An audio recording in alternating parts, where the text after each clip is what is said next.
ఏర్పాటు చేయడానికి రాత్రి పగలు తక్కువ సమయంలో కష్టపడినటువంటి యొక్క కమిటీ సభ్యులందరికీ కూడా హృదయపూర్వక ధన్యవాదాలు తెలియజేస్తా ఉన్నాను. ఇది కార్యక్రమాన్ని రూపకల్పన ఇది ఏర్పాటు చేయడానికి సహకరించడానికి ముందు ఈ గ్రామానికి కాలనీకి వచ్చి మాట్లాడినటువంటి భీమగుండం బాలనరసింహులు బాలు తిరుమలయ్య వాళ్ళు వచ్చి ఇక్కడ మాట్లాడి ఈ గ్రామంలో నేను 20 ఏళ్ళ కిందనే జెండా ఎగిరేశాను, కానీ గెస్ట్ హౌస్ దగ్గర ఎగిరేశాను. ఆ రోజుల్లో చాలా పల్లెల్లో జెండాలు ఎగిరేయినాయి, ఇంకా ఎగరేస్తూ ఉన్నారు. కానీ ఇది రాష్ట్రానికి ఈ ఊరి పేరు తెలియనోళ్ళే లేరు, మన ఆంధ్రాలో కావచ్చు తెలంగాణలో కావచ్చు. మీరు మీ ఊరికే తెలిసినేమో, కానీ మీరుండేటువంటి ఈ పులివెందల అనేటువంటి దానికి మొత్తం దేశవ్యాప్తంగా కూడా ఒక పేరు ఉండేటువంటి ఊరు. ఆ ఊర్లో మనం ఉంటున్నాం, మనకు కూడా పేరు ఉండాలి కదా. ఆ పేరు కోసమే ఈరోజు మాదిగ దొండారావు జెండా ఎగరవేయడం జరిగింది. ఇక్కడ మాకు కూడా పేరు ఉండాలని, మన ఆత్మగౌరవాన్ని సమాజానికి చాటేందుకు ఈ పట్టణమే కాకుండా జిల్లా నలుమూలన తెలిసే దానికోసం ఈరోజు మన ఆంధ్రప్రదేశ్లో నేను ఈరోజు జెండా ఆవిష్కరణ చేస్తున్న విషయం మీరు అనుకుంటున్నారు, మన వాళ్ళకే తెలిసినేమో ఈ ఊర్లో ఉన్న వాళ్ళకు అని. కానీ మన అన్ని ఊర్లలో ఆంధ్ర రాష్ట్రంలో ఈ జెండా ఎగరేసిన సంగతి ఒక 3 రోజుల ముందే తెలుసు. అన్న ఈరోజు పులివెందులో జెండా ఆవిష్కరణ చేయబోతున్నాడు అని చెప్పి. కాబట్టి చాలా అడ్డంకులు అవరోధాల మధ్యన ఎదురీత ఇది 24 గంటల్లో అడ్డంకులు తొలగించుకొని అధికారుల యొక్క సహకారం, వారి యొక్క పట్టుదలతో ఆగమేఘాల మీద మార్పులు చేర్పులు జరిగినాయి. ఇది కొంత ఇబ్బందికరంగా కలిగించి ఉండవచ్చు, ఎక్కడైనా ఉంటుంది. ప్రతి కుటుంబంలో ఉంటుంది, ప్రతి గ్రామంలో ఉంటుంది, ప్రతి సంస్థలో ఉంటుంది. చెడు లేనిది మంచితనం ఉండదు. మంచితనానికి లేనంత వేగవంతంగా చెడుకే ఉంటుంది. అది చూడండి, ఎంత పెద్ద పదార్థం చేస్తాం, ఒక విషం అనేది కొద్దిగా వేస్తే కూడా మొత్తం విషం అయిపోతుంది. అట్లాంటి దాని నుంచి ఈరోజు మళ్ళీ మనం నిలబెట్టుకొని దీని మార్పులు చేర్పులు వాయిదాలు వేయకుండా ఈ యొక్క సంక్రాంతి పండగ ముందు ఈ జెండాకు చాలా ప్రాధాన్యత ఉంది. మీరు చాలా రకాల జెండాలు చూసింటారు. తెలుగుదేశం జెండా చూశారు, కాంగ్రెస్ పార్టీలో 2 జెండాలు చూసింటారు, బీజేపీలో జెండా చూస్తున్నారు, ఇప్పుడు కమ్యూనిస్టు జెండాలు చూస్తున్నారు. కానీ మన జెండాకు ఉన్నటువంటి ప్రాధాన్యత మన కులం. ఇది కులం పరంగా జెండా. ఇది మాదిగ జాతి నుంచి వచ్చినటువంటి యొక్క డప్పు సంస్కృతి. ఈ దేశానికి సంగీతాన్ని అందజేసినటువంటి యొక్క మొట్టమొదటి మాదిగ చర్మకారుడు, ఆయన డప్పు వాయించినటువంటి యొక్క జెండాలో ఒక ముద్రించబడినటువంటిది. అట్లాగనే మన అరుంధతమ్మ ఉంది. అరుంధతమ్మ మన ఇంటి ఆడబిడ్డ. మన ఇంటి ఆడబిడ్డ నక్షత్రంతో ఉన్నటువంటి ఆ డప్పులో నక్షత్రం ఉన్నది. అది మన సాంప్రదాయము, మన ఇంటి ఆడపడుచు అని చెప్పి. అట్లాగనే ఈ భారత రాజ్యాంగానికి ఒక అధిపతిగా దాదాపు 2 సంవత్సరాల 11 నెలల 18 రోజుల పాటు ఈ భారతదేశ రాజ్యాంగాన్ని రచించినటువంటి యొక్క బాబాసాహెబ్ అంబేద్కర్ గారి యొక్క ఫోటో ఉంది అందులో. అదేవిధంగా మన చిరమైనటువంటి నరసింహారావు గారు ఈ భారతదేశంలో ఉప ప్రధాని వరకు దాదాపు 30 సంవత్సరాల పాటు కేంద్రంలో కాంగ్రెస్ ప్రభుత్వంలో ఆయన చేయలేని పదవులు ఏ ఒక్కటి లేదు. భారతదేశ వ్యాప్తంగా ఇప్పటి వరకు కూడా ఆయనకు మించిన నాయకుడే లేడు. అన్ని పదవులు చేసిన నాయకుడు ఒక మాదిగ బిడ్డ మాత్రమే ఆ యొక్క ఎండాలో ఉన్నాడని మీ అందరికీ మనస్ఫూర్తిగా తెలియజేసుకుంటూ, మూడోదిగా ఈ జాతిని అన్ని రంగాల్లో అభివృద్ధి పరంగా ముందుకు తీసుకురావడం కోసం కష్టాల్లో సుఖాలలో చదువు విషయంలో ఎవరైనా అగ్రవర్ణాల దౌర్జన్యాలు చేస్తానో నేను మీకు అండగా ఉంటానని మరో వ్యక్తి నేను ఆ జెండాలో ముద్రించబడిందని చెప్పేసి అందరికి మనస్ఫూర్తిగా తెలియజేసుకుంటున్నాను.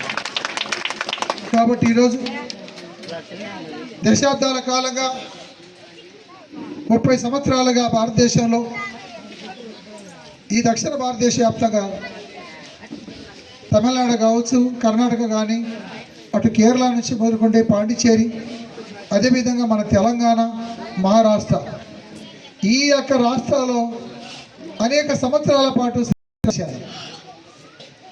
ఉద్యమాలను చాలా నిజాయితీవంతంగా మనం నడిపాం. అనేక మంది ముఖ్యమంత్రులతోటి నాకు చాలా పరిచయాలు ఉండి చాలా సమస్యల విషయం ఢిల్లీ దాకా అనేక దశాబ్దాల కాలం ప్రయాణం చేసి మరి అనేక పోరాటాల ద్వారా మనకు అంతో ఎంతో ఆ వర్గీకరణ అనేటువంటిది సుప్రీంకోర్టు పరిష్కారంగా ఇటీవల కాలం అది రావడం జరిగింది. మరి అంతకంటే ముందు దాదాపు ఈ యొక్క 14 సంవత్సరాల కాలంలో 30 సార్లు ఢిల్లీలో ధర్నా చేశాను. నిన్నగాక మొన్న డిసెంబరు 17వ తారీఖు ఇంత చలి ఉందంటున్నటువంటి రోజుల్లో కూడా ఇక్కడ చలిలో చూసి అనుభవించి వచ్చినటువంటి అమ్మాయి కూడా ఉంది ఇక్కడేంది. అంటే ఎంత కష్టాలు ఇబ్బందులు ఉంటాయంటే అటువంటి ప్రాంతానికి, అంత దూర ప్రాంతాలకు శ్రమ ఓడ్చుకొని నా జాతి భవిష్యత్తు కావాలని చెప్పనేసి మనం అనేక ఉద్యమాలు చేశాం. ఈరోజు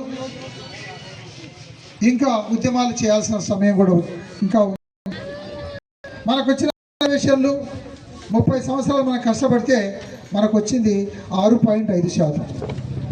ఈ 6.5%లో అందరికీ ఉద్యోగాలు చదువుకున్నారు, అందరికీ రావు. అందులో కూడా మాలలకు 8 పోతే మాదిగలకు 6 మాత్రమే వచ్చినాయి. ఇదిలో కూడా న్యాయం జరగలే. కానీ చాలామంది ఉంటారు, అరే మీరు ఇంతకాలం చేశారు కదా, వచ్చిన కాడికి ఏదో ఒకటన్నా తీసుకుందాం, ఇంకా కావాలని చెప్పి అది రాకుండా పోతుందేమని ఇంకా కొంతమంది బాధ. సరే వచ్చిన కాడికి తీసుకున్నా మరొక చేయి సాపాల్సిందే. ఇంకా ఉంది, జనాభా పెరిగింది.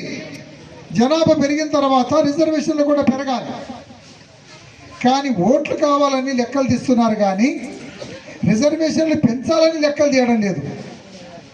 మీరు గమనించండి, ఓట్లు కావాలా, ఎమ్మెల్యేలు కావాలని చెప్పనేసి నియోజకవర్గాలను విడదీసి జిల్లాలను విడదీసుకొని వారి అవసరాల కోసం కొత్త మండలాలు కావాలని, ఈ జిల్లా పేరు బాగలేదని ఇంకొక జిల్లా తయారు చేయడం, ఎన్నో రకాల. అట్లాగనే మా పిల్లలు చదువు వాళ్ళకు మంచి భవిష్యత్తు ఉండాలని మీరు ఎప్పుడు ఆలోచన చేసి ఈ రోజు కన్నా ఆలోచన లేదు. సవాల్ చాలా ఓట్లు 70 ఏళ్ళుగా ఓట్లు భూములన్నీ వాళ్ళే గుంజుకున్నారు. మేము అడగడానికి దాడి చేస్తున్నారు. అధికారుల దగ్గర పోయి చెప్పులు అడిగేంత తిరిగినా కూడా మీరు ఎమ్మెల్యే చెప్పాలి, మీ ఊర్లో పెద్ద మనిషి చెప్పాలి అని తప్పించుకునే విధంగా సమయాన్నంతా వృధా చేసి 10 సార్లు 15 సార్లు 20 సార్లు కలెక్టర్ల దగ్గరికి తిరిగి నిస్సహాయిగా మానుకునేటువంటి వాళ్ళు చాలామంది ఉన్నారు. ఇక దాడులు జరిగితే విషయం వస్తే కేసులు అంత ఈజీగా కట్టడం లేదు. ఇప్పుడు కేసులు కట్టడం లేదు. కేసులు కట్టించుకోవాలని చెప్పంటే ఉద్యమాలు చేయాలి. స్వయాన దాడి గురైన వ్యక్తి పోయి, అయ్యా నాకు అన్యాయం జరిగింది, పలానా రైతు దాడి చేశాడు అని చెప్పి కంప్లైంట్ ఇస్తే రేపు మన్నాడు వాయిదాల మీద వాయిదాలు వేసి కేసు సకాలం కట్టలేకపోవడంతో ఎస్పీ దగ్గరికి కలెక్టర్ దగ్గరికి తిరిగి చివరకు మళ్ళీ ఎంఆర్పిఎస్ నాయకుల ద్వారా పోలీసుల దగ్గరికి వస్తే అక్కడ రకరకాలుగా చెప్తారు. నేను నిన్నగాక మొన్న ఒక పోలీస్ ఆఫీసరు ఒక మాదిగ అమాయకురాలతో 15 లక్షలు ఆమె వడ్డీకి తీసుకుంటే ఆమె జీతం నుంచి 42 లక్షల రూపాయలు తీసుకొని 2 కోట్లలో ఒక్కో చాట 20,000 30 లక్షల లెక్క 2 ఆమె మీద ఇంకా కేసులు వేశాడు. ఇంకా 2 ఏళ్ళు కూడా లేదు ఆమె రిటైర్డ్ అయితే వచ్చేది కూడా. ఎంత అమాయకంగా ఒక పోలీస్ అధికారి అనే వ్యక్తి ఇలా అక్రమాలకు పాల్పడి 10 రూపాయలు 5 రూపాయలు వడ్డీలు వసూలు చేసుకుంటే ఉండడానికి ఇల్లు లేని పరిస్థితి. ఇప్పుడు వచ్చేటప్పుడే ఫోన్ చేశారు. నేను కంప్లైంట్ ఇచ్చి ఆ వ్యక్తి మీద విచారణ చేయమంటే ఆ పోలీస్ అధికారి ఈ ఇంట్లోకి వచ్చి ఈయన మంచివాడా, ఈయన ఏమైనా సారాయి తాగుతాడా, ఈయన బంగాక అమ్ముతాడా, ఈయన నాటు సారాయి అమ్ముతాడా, ఈయన ఎంక్వైరీ చేయడానికి వస్తాడు. నేను ఇచ్చింది ఒక పోలీస్ ఆఫీసర్ మీద కంప్లైంట్ ఇస్తే ఈయన ఏం చేయడానికి వచ్చినాడు, ఇచ్చిన వాళ్ళ మీద విచారణ చేయడానికి వచ్చినట్టు ఈరోజు.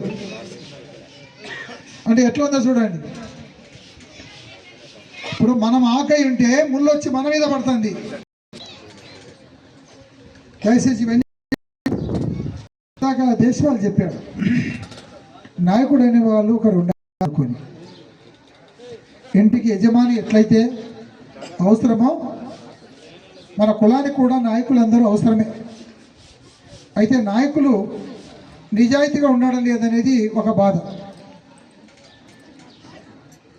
ఏ ఎండకు ఆ గొడుగు పట్టేవాళ్ళు, పొద్దున్న లేస్తేనే ఆఫీస్ చుట్టూ తిరిగేవాళ్ళు, ప్రతి చిన్న విషయానికి రాజకీయాలు చేయడము, లేకపోతే పంచాయతీలు చేయడము, రోజు దందాలు చేయడం, సందాల కోసం తిరగడమే సరిపోయింది పొద్దున్న లేస్తానే మొదలుకొని. ఇగో ఇవిరంత తగ్గాలనేది వాళ్ళ మాటలు నేను అర్థం చేసుకున్నా. వాస్తవమే, నేనే అంటున్నా, నేను ఒక్కరిని అంటున్నానేమో నేను అనుకుంటున్నా, కానీ మీ దాకా కూడా వచ్చినందుకు సంతోషిస్తున్నా. నేనేమనుకుంటున్నా అంటే వీళ్ళ బాధలు వీళ్ళని చూసి వాళ్ళు చూసి నాకు ఒక్కడికే తెలిసినేమో అనుకుంటున్నా. అయితే ఇప్పుడు నేను అర్థం చేసుకునేది అంటే ఇది రాష్ట్రము, జిల్లాలు, మండలాలు, గ్రామాలు దాటుకొని వాడల వరకు వచ్చింది. ఇది వాడల్లో కూడా ఈ ప్రభావం పాకింది. ఆ పాకడం వల్లనే అడ్డంకులు వస్తుంటాయి. ఎందుకంటే ఒకరు ఎదుగుతుంటే మరొక వ్యక్తిని ఎట్లా తగ్గదీయాలని చెప్పండి ఉంటుంది. అందుకే మరి సామెత ఉంది దీనికి, మరి చెట్టు కింద మరో మొక్క. ఈ కాలం ఒక్కరే నాయకులు ఉండాలని కోరుకుంటారు. రాష్ట్రానికి ఒక్కరే ముఖ్యమంత్రి జీవితాంతం ఉండాలని కోరుకుంటారు. ఈ జీవితానికి ముఖ్య ఒక్కరే కావాలని కోరుకుంటుంటారు. అట్లాగనే ఎంఆర్పిఎస్ నాయకులు కూడా నేను ఒక్కనే ఉండాలి, మరోవాడు ఉండకూడదని చెప్పని ఈ దుర్మార్గమైన విధానాన్ని పటాపంచలు చేయాల్సిందే అని చెప్పనేసి మీ అందరికీ మనస్ఫూర్తిగా తెలియజేస్తున్నాం. ఇది సంస్కృతి మంచిది కాదు. మనం ఉండాలి, మనం ఎదగాలి. ఈ ఇంట్లో ఒక్కడే ఉద్యోగస్తులు ఉండాలండి, ఇంకొకటి చదువుకోకూడదా, ఇంకొకటి ఉద్యోగం రాకూడదా? ఇది ఎక్కడ రాజ్యాంగం ఉండదు. ఎందుకోసం? అందరూ చదువుకోమని, అందరూ ఉద్యోగాలు చేయాలని, అందరూ సంక్షేమ పథకాలు పొందాలని, అందరూ రాజకీయంగా ఎదగాలని, అన్ని రకాలుగా రోడ్లు కానీ కరెంటు కానీ మంచి వసతులు అన్నీ ఉండాలని. అవి కొన్ని ప్రాంతాలకు కొంతమందికే అవి హక్కుగా కాదు, అవి అందరికీ అవసరమే. అట్లాగనే ఇది కూడా ఎన్నో రకాలుగా ఉన్నాయి. ఈ ఊర్లో ఒకటే పార్టీ ఉందండి, అందరూ కలిసి ఒకరికే ఓటు వేస్తున్నారా? 2 పార్టీలు ఉన్నాయి, 3 పార్టీలు ఉన్నాయి.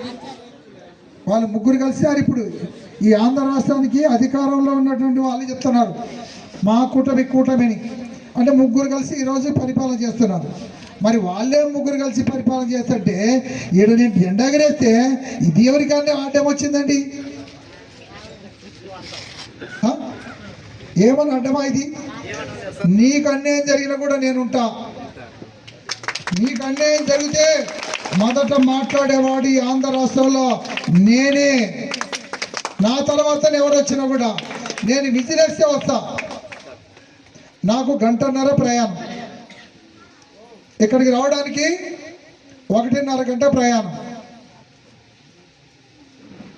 అంత వేగవంతంగా వస్తాయి ఏ ఊర్లో సమస్య వచ్చినా. ఇక్కడ ఏం దాడులు జరగలేదా? దాడులు జరుగుతున్నాండి. పెద్దగూడలో ఒక మహిళ మర్డర్ జరిగింది. అంకాలమ్మ గూడూరులో ఒక దారుణంగా ఒక హత్య జరిగింది. వాటి విషయం మీద అధికారులతో మాట్లాడడం, ఆ కుటుంబానికి 10 లక్షలు సాయం చేసి ఒక 5 ఎకరాల భూమి ఇచ్చి ఆ ఊర్లో వాళ్ళు ఉండరంటే నేనుంటాయిడా,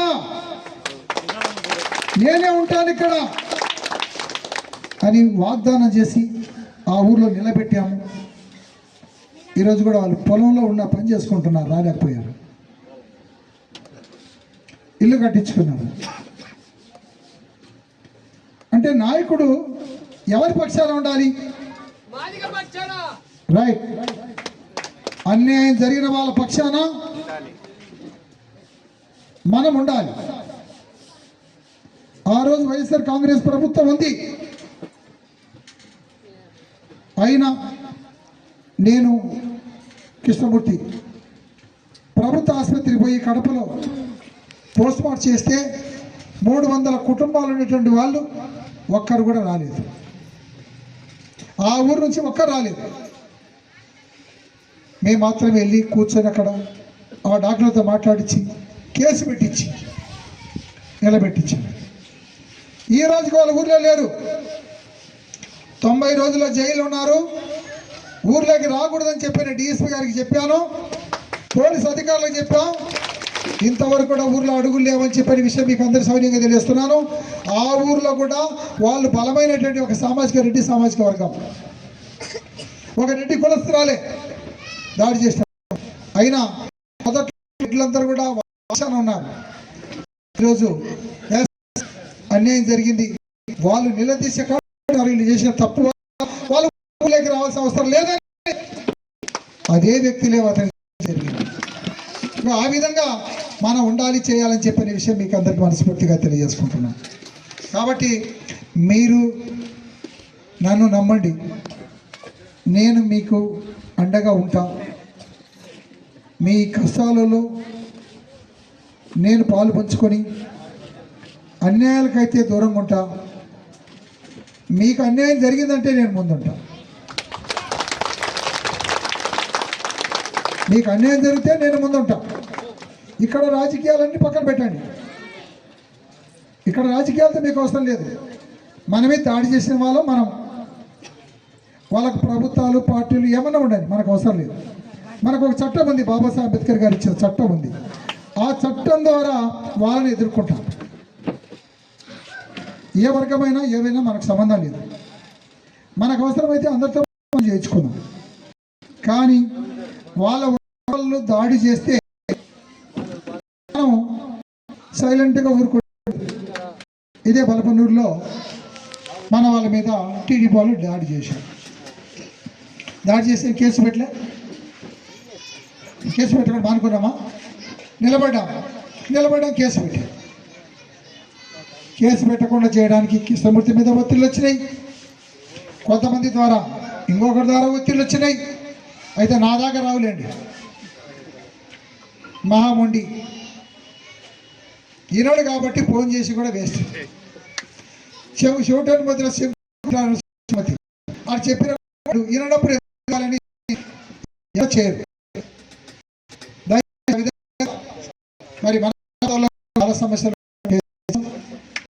చాలా సంవత్సరాల ఉద్యమం, మీరందరూ కూడా కోరేది మార్పు రావాలి, కుటుంబాలు బాగుండాలి అని మనం సందర్భంలో మనం చేయాల్సిన బాధ్యత ఏంటంటే మన పిల్లలు బాగా చదివించుకునే అవసరం ఉంది. మీరు మా శ్రమ మా కష్టం అంతా బూడిదలో పోసిన పన్నీరు కాకుండా ఉండాలని కోరుకుంటే మీరందరూ మీ పిల్లలను బాగా చక్కగా చదివించడానికి మీరు ఎంత కష్టపడతారో నేను వాళ్ళందరికీ కాళ్ళకు నమస్కారాలు చేస్తాను. ఎందుకంటే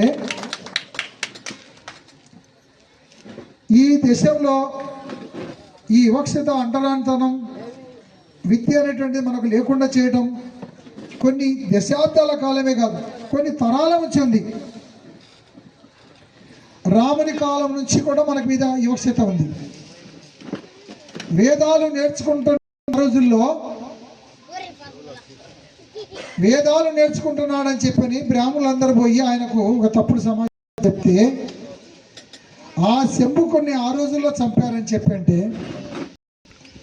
ఆ తర్వాత మన యుగంలో తర్వాత అంబేద్కర్ కూడా ప్రయత్నం చేస్తే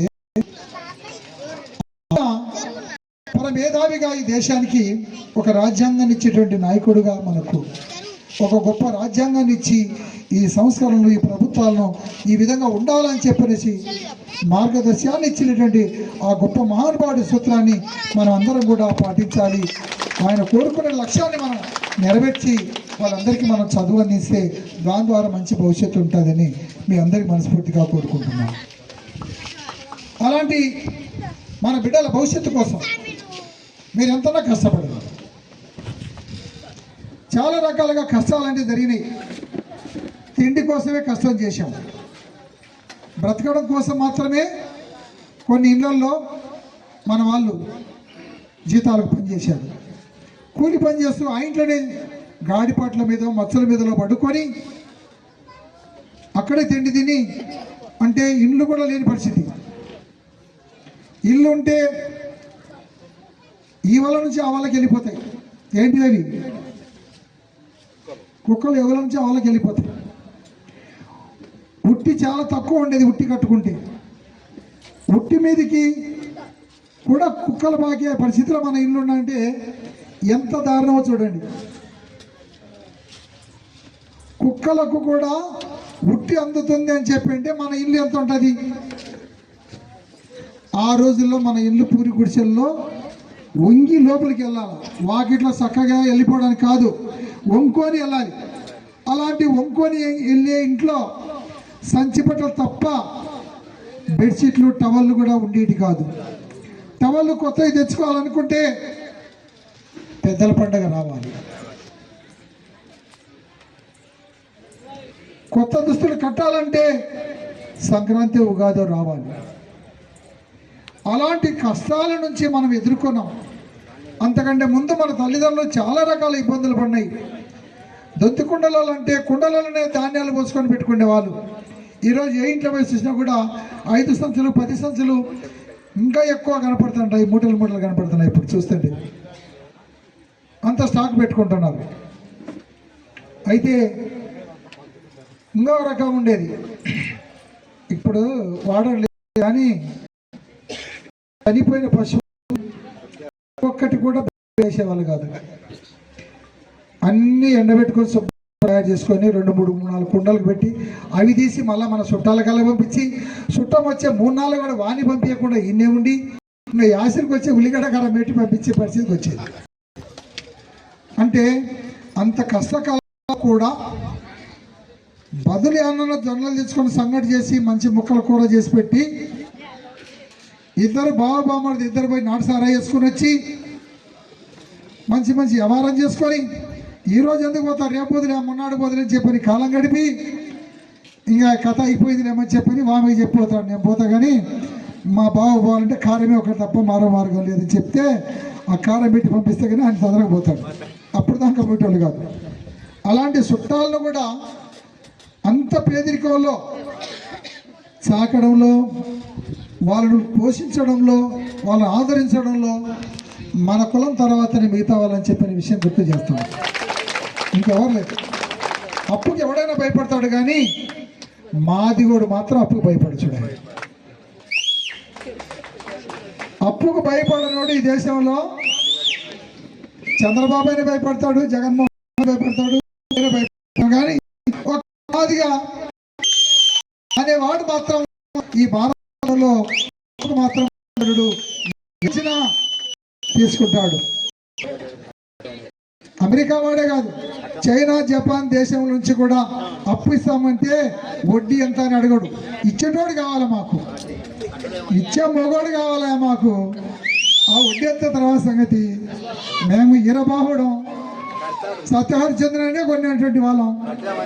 ఈ వడ్డీ ఎంత మాకు అని చెప్పనేసి అట్లాంటి వడ్డీలకు భయపడకుండా ఈరోజు ఇచ్చిన భూములు పోగొట్టుకున్నారు, ఇచ్చిన ఇంటి స్థలాలు పోగొట్టుకున్నారు, ఇచ్చిన ఇల్లులు పోగొట్టుకున్నారు. చూడండి ఎట్లుందో, అన్ని తాకట్లలో ఉన్నాయి, అన్ని కోట్లలో ఉన్నాయి. ఇక మిగిలింది ఏంటంటే ప్రభుత్వం ఇచ్చినటువంటి ఉద్యోగం ఒక్కటి ఉంది, దాన్ని నమ్ముకోలేదంటే దాన్ని కూడా ఏటీఎంలు కూడా వాళ్ళ చేతిలో పెట్టిండ్రు. వడ్డీలకు లెక్క తీసుకునేది ఏటీఎం వాళ్ళ చేతికి, ఏటీఎం కార్డు బాండ్ పెట్టించేది, చెక్కుల మీద పెట్టించేది తిరుగుతున్నారు. చూడండి ఇట్లాంటి పరిస్థితుల్లో మనం ఉంటున్నాము. అయినా ఇవాళ ఇంత ఇబ్బందులు ఉన్నాం. ఇక పలాని వ్యక్తి అప్పు చేసినాడు, ఇంతకు అప్పు ఉంది ఇతనంటే ఇంకొక ఆయన పోయి అడిగితే కూడా మళ్ళీ ఇతనికి అప్పు ఇచ్చాడు. అరే ఊరి మందిలో వానికి అప్పు ఎక్కువ ఉంది అంటున్నారు కదా, మరి నేను ఎట్టిస్తే ఎట్లా అని అనుకోడు. ఇస్తాడు, పని చేసుకొని ఆడిపోతాడు వాడు. వాళ్ళ ఆయన మంచోడు, వాళ్ళ అబ్బ మంచోడు, ఇద్దామని చెప్పని ఇస్తారు తప్ప ఇయ్యమనే చోటు పాత్రలు లేరిపోతాడు కూడా. కాబట్టి దయచేసి ఆ ఒక్కటి జాగ్రత్తగా తీసుకోండి. తీసుకునేది మానుకుంటే మనందరం బాగుపడతారని మీకు అందరు చివరిగా చెప్తున్నాను. ఇస్తున్నాడని చెప్పి తీసుకోవడం వల్ల అన్నీ పోగొట్టుకుంటున్నాం. దయచేసి నిలబెట్టుకోవాలని చెప్పంటే మనం ఆ అప్పులు జరిగిపోతే ఆడది కరెంటు సుమం, ఆ కరెంటుకు దానికి పెద్ద తేడా. పట్టుకున్న ఒకటి, వాళ్ళ దగ్గర 10 రూపాయలు అప్పు తీసుకున్న ఒకటి వదిలిపెట్టదు, వాళ్ళు వదిలిపెట్టదు. ఇది రక్తం అంతా అయిపోయేదాకా అది వదిలిపెట్టదు, వడ్డీ కట్టేదాకా కాస్త కట్టేదాకా ఈడు వదిలిపెట్టడు. ఈ రెండిట్లో జాగ్రత్తగా ఉండాలని మీ అందరికీ మనస్ఫూర్తిగా మనవి చేస్తా ఉన్నాను. కాబట్టి దయచేసి అందరికి ఆకలి అవుతుంటుందేమో, నేను ఇంకో గంట సేపు మాట్లాడాలనుకుంటున్నా. మీ అందరి అభిప్రాయం మీరు చెప్తే ఇలా ఆకలి అవుతుంది. కాబట్టి ఈరోజు మనం అందరం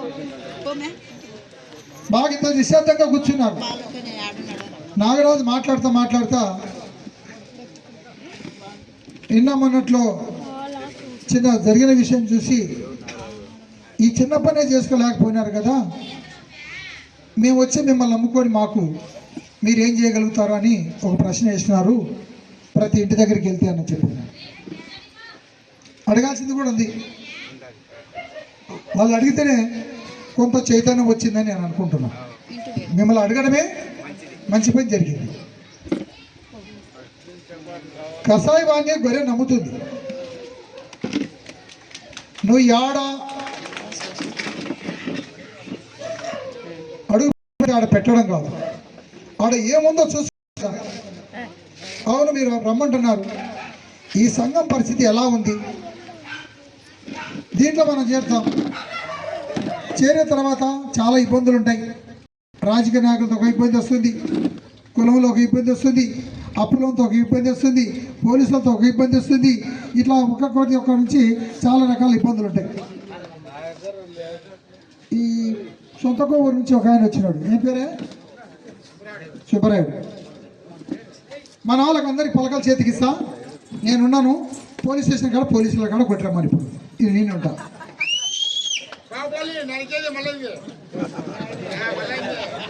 ఈయన ఉంటా కదా, నేను ఈయనే ఉంటా, నేను ఇక్కడే ఉంటా కదా.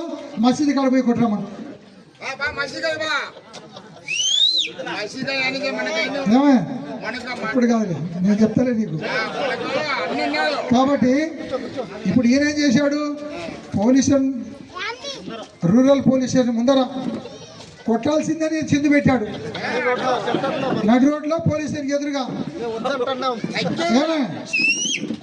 అంటే నేనున్నాను కాబట్టి ఇబ్బంది ఏం లేదు, నేను ఫేస్ చేసుకుంటాను, తీసుకొచ్చుకుంటాను. నీ ఆడదాకా రారు, నిన్న నీ దగ్గర వరకు రారు వాళ్ళు. ఏమి తర్వాత తీసేలే, ఈ బతుకైతే ఇబ్బంది లేదు. కాబట్టి ఈరోజు అట్లాగా మనకు ఒక నాయకుడు అనేవాడు ఉంటే ఎంత ధైర్యం ఉంటుందో చూడండి. అట్లాగా మన అందరం కూడా మీకు ఒక మంచి నాయకుడు కూడా కాలనీలో ఒక 10 మందిని మీరు ఎన్నుకోవాలి. ఈ 10 మంది ఈ కాలనీలో సమస్యల విషయం మీద, చుట్టుపక్కల గ్రామాల నుంచి వచ్చే సమస్యల విషయం మీద మీరు స్వయాన ఆ అధికారులతో మాట్లాడాలి, వాళ్ళకు న్యాయం చేయాలి. మీరేమనుకుంటున్నారు? మా ఊరికి వరకే చాలు, ఇది కాలనీ వరకు మేము నాయకులుగా ఉంటే అంటున్నారు కదా, మీ బాధ్యత మరింత పెరుగుతుంది. చుట్టుపక్కల గ్రామాలకు కూడా మీ యొక్క సహకారం అవసరం ఉంది, మీ సహకారం ఉంది, అండ ఉంది, లీడర్షిప్ వాళ్ళకి ఉంది. మీరందరూ కూడా చేయాల్సిన అవసరం మరింత మీ పైన ఉంటుందని చెప్పని మీ అందరికి మేము మనస్ఫూర్తిగా తెలియజేసుకున్నాం. ఇప్పటిదాకా మీరు అందరూ కూడా ఏదో ఒక దాంట్లో పనిచేస్తూ ఉంటారు. ఒక రాజకీయ పార్టీలు ఉండొచ్చు, ఒక సంఘంలో పనిచేసి ఉండొచ్చు. కానీ ఇక్కడ వేరు, నా దగ్గర పనిచేయడం వేరు, వాళ్ళ దగ్గర పనిచేయడం వేరు. అన్నీ కూడా అట్లే ఉంటాయని చెప్పని అనుకోవద్దు. అందరూ ఒకే విధంగా ఉంటారు. మీ పని విధానం నా పని విధానం లాగానే ఉంటేనే నేను ఒప్పుకోండి. పొద్దున్న లేసి మనం అక్కడక్కడ పోయి ఏదో రకాల కోసం తిరిగి ఆ సంఘం మీద నాకు అంత ప్రేమ ఉండదని చెప్పి ముందుగానే తెలియజేస్తున్నాను.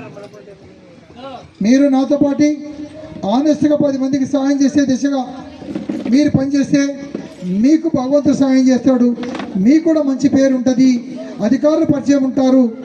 అన్ని రకాలుగా ఇప్పుడున్నట్టు వాళ్ళందరూ కూడా తెలిసినటువంటి వాళ్ళ అధికారులు, ఆర్డీఓ కావచ్చు, ఇక్కడున్న డిఎస్పీ గారు, ఇక్కడున్న ఇద్దరు సిఐలు, ఎస్ఐ గారు, వీళ్ళందరూ కూడా ఎస్ఐ నుంచి సిఐ నుంచి ఎవరో డిఎస్పీ దాకా అధికారులుగా 25 ఏళ్ళ నుంచి పరిచయం ఉన్నట్టు వాళ్ళు అందరూ ఉన్నారు.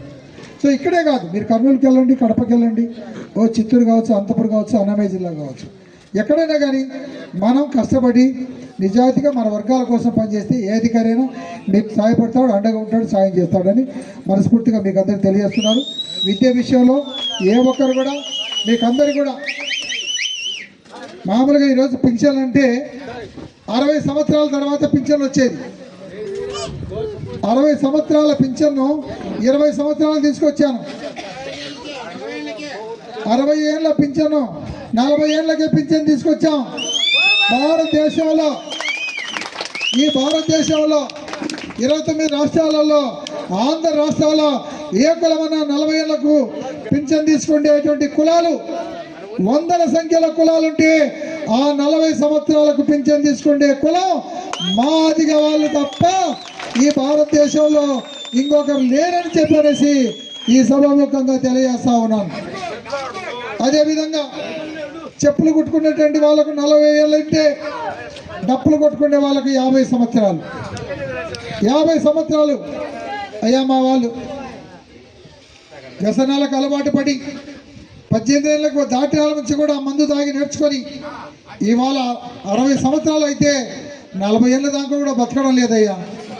50 ఏళ్ళకి సరిపోతున్నారు, వాళ్ళు పని చేసుకోలేకపోతున్నారు. ప్రభుత్వం నా యొక్క వాదన వినండి అని ఢిల్లీలో, హైదరాబాద్లో ఇందిరా పార్కు దగ్గర పెద్ద ఎత్తున ఆందోళన చేసి చంద్రబాబు నాయుడు ఒప్పించి ఆ యొక్క 4,000 రూపాయలు ఆనాడు 3,000 పెంచాను ఇవ్వాల్సిందే అని చెప్పని అసెంబ్లీలో ఆయన ఆ మాట చెప్పేంత వరకు నేను అక్కడి నుంచి కదలేదని చెప్పని మీ అందరికీ మనస్ఫూర్తిగా తెలియజేసుకుంటున్నాను. అది మనం సాధించుకొచ్చామని చెప్పని తెలియజేస్తాను. అదేవిధంగా మహిళలు చాలామంది ఉన్నారు. మహిళలు అంటే ఒంటరి మహిళ అని చెప్పి అంటే భర్త చనిపోయినామంటారు చాలామంది. అది ఆఫీసులో కూడా తెలియదు, రాజకీయ నాయకులు కూడా తెలియదు ఒంటరి మహిళ అని చెప్పి. ఒంటరిగా ఉంటే భర్త లేనామే అని అట్లా అనుకున్నారు.